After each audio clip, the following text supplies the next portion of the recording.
All right, next up, we're going to talk about quantifying risk.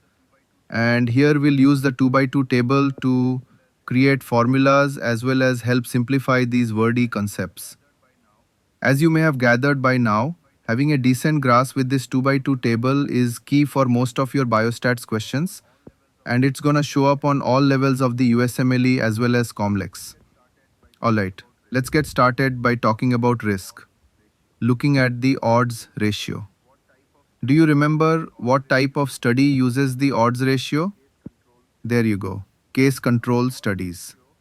Now the odds ratio is formally defined as the odds of exposure to the risk factor in the disease group divided by the odds of exposure to the risk factor in the non-disease group.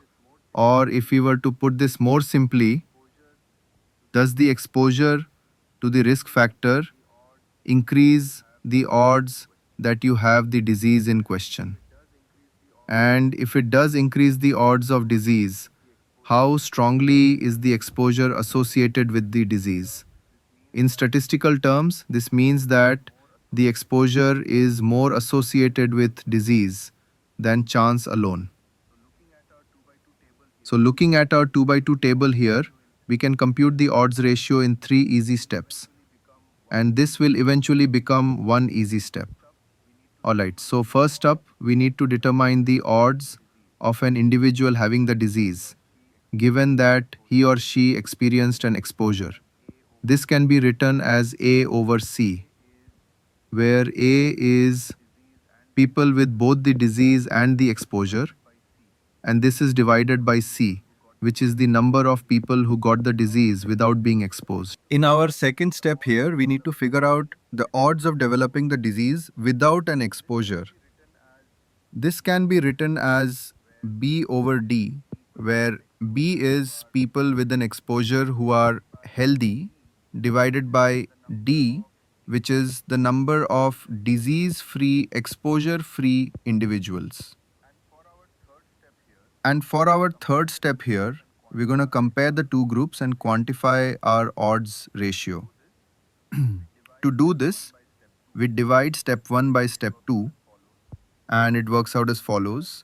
And here you can see that the odds ratio equals A over C divided by B over D. Next, we can simplify this equation and it becomes A times D divided by B times C, as you can see here. Now, if remembering the derivation actually helps you go through all the steps here, otherwise you can cut straight to the chase just by memorizing this equation. So with all that, does the odds ratio imply causation? Absolutely not. It actually only implies correlation.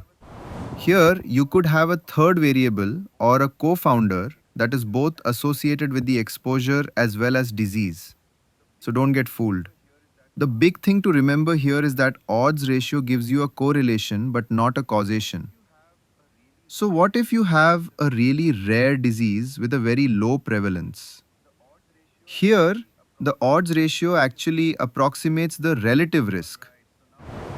Alright, so now let's take a crack at a flash quiz. What type of study uses a relative risk as a measure of association? There you go, that's going to be a cohort study. Alright, now let's just hop right into relative risk. Now, relative risk is formally defined as the relative probability of getting a disease in an exposure group compared to an unexposed group.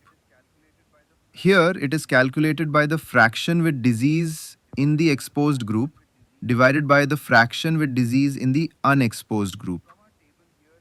So from our table here, we can figure that relative risk is calculated as A, which are people with the disease and the risk factor, divided by A plus B, which is all the people with the risk factor, over C, which is people with the disease but no risk factor, divided by C plus D, which is all the patients with no risk factor.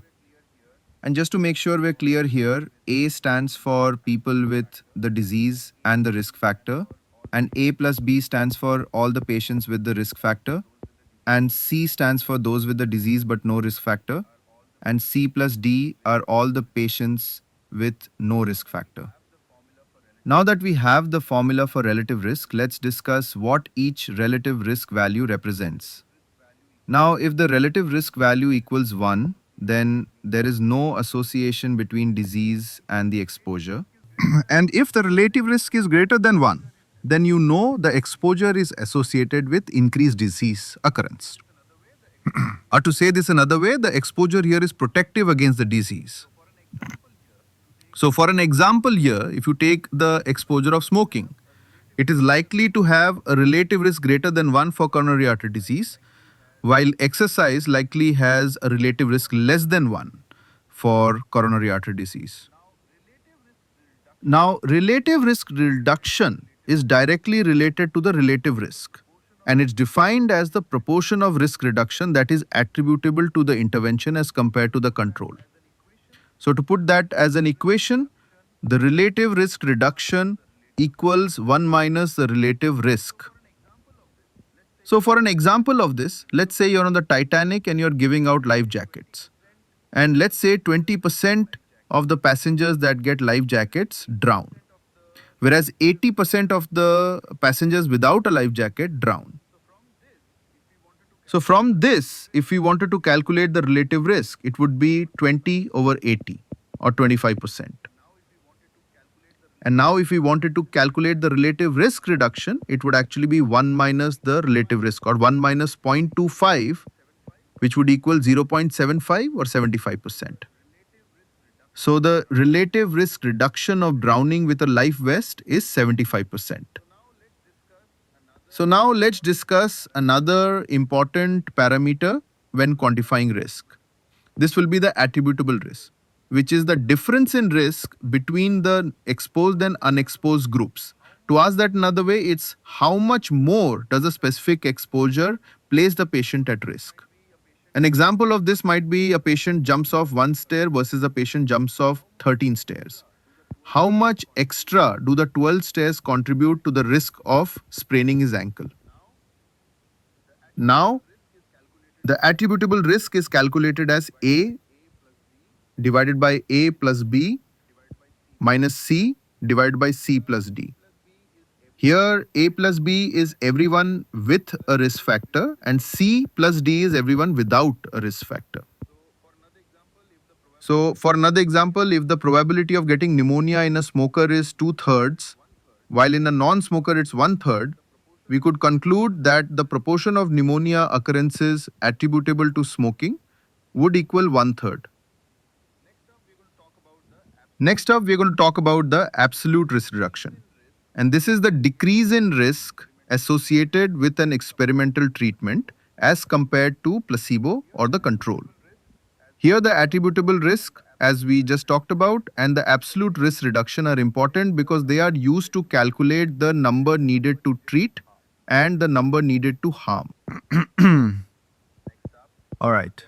Next up, we're going to talk about absolute risk reduction, and this is the decrease in risk associated with an experimental treatment as compared to placebo or the control. The formula for absolute risk reduction is C divided by C plus D minus A divided by A plus B. And what formula is this fairly similar to? There you go, the attributable risk. So here, if you can remember one of them, the other one is just the other one. Now, the attributable risk and the absolute risk reduction are important because they are used to calculate the number needed to treat as well as the number needed to harm. Now, to calculate the number needed to treat, it's 1 divided by the absolute risk reduction, and to calculate the number needed to harm, it's 1 divided by the attributable risk. Now, the thing you need to remember here is the formula for number needed to treat and number needed to harm. Questions will often give you the attributable risk or the absolute risk reduction, and all you have to do is plug this into the number needed to treat or number needed to harm formula to come up with the answer.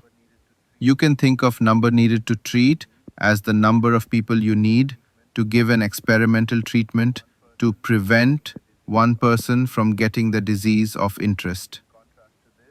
And in contrast to this, the number needed to harm is the number of people who would need to be exposed to a risk factor in order for one person to acquire a disease of interest.